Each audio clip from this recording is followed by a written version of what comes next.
இருதரப்பு வாதங்களையும் கேட்ட பின்பு இந்த வழக்கில் குற்றம் சாட்டப்பட்டிருக்கும் சதீஷ். யுவர் ஆனர், தீர்ப்பு வழங்குறதுக்கு முன்னாடி முக்கியமான இந்த சாட்சியை விசாரிக்கணும் கேட்டுக்கிறேன்.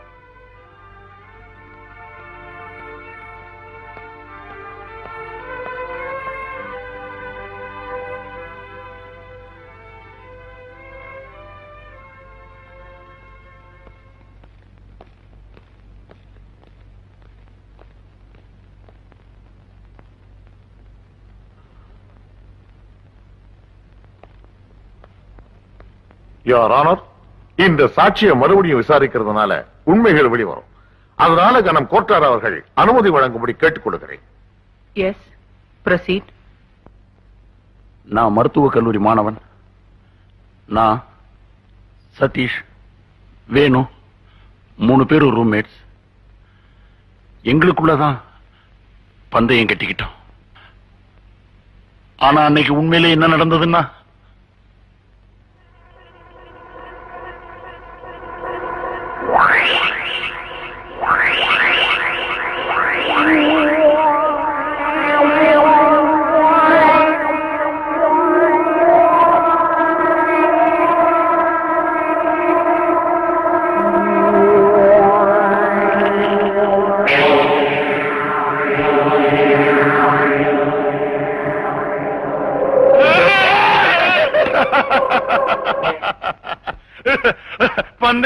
பந்தயம் போடுற ஆளை பாரு, பயந்தாங்குள்ளி பைய.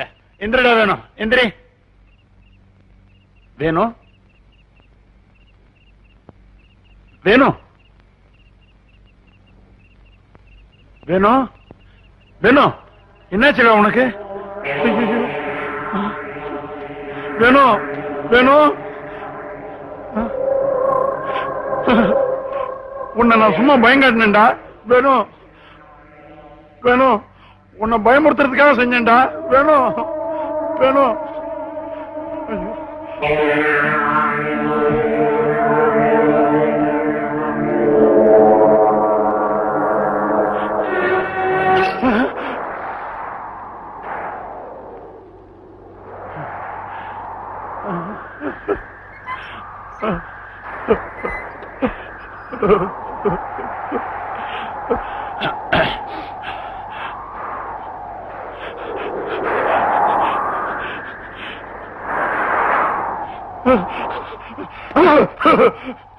சுந்தர், நீயா?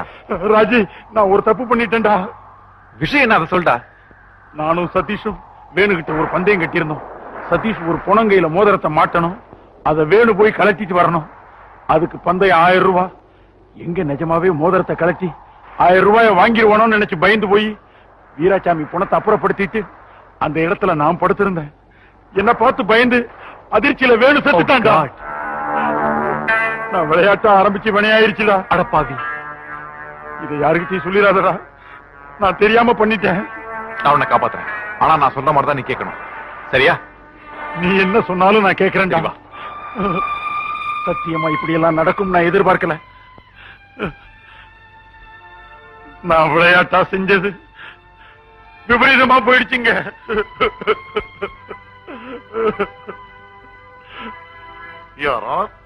சதீஷ் ஒரு நிரபராதி என்பதை இப்பொழுதாவது நீங்கள் புரிந்து கொள்வீர்கள் என்று நம்புகிறேன். போலீசாரால் ஜோடிக்கப்பட்ட பொய் சாட்சிகளை தூக்கி எறிந்து விட்டு உண்மை வெளிவந்து விட்டது. 1000 குற்றவாளிகள் விடுவிக்கப்படலாம், ஆனால் ஒரு நிரபராதி தண்டிக்கப்படக்கூடாது என்பதற்காக சதீஷை விடுதலை செய்ய வேண்டுமாய் கனம் கோட்டார் அவர்களை தாழ்மையுடன் கேட்டுக் கொள்கிறேன். கனம் கோட்டார் அவர்களின் மரணத்திற்கு என்ன காரணம் என்று எனக்கு புரியவில்லை.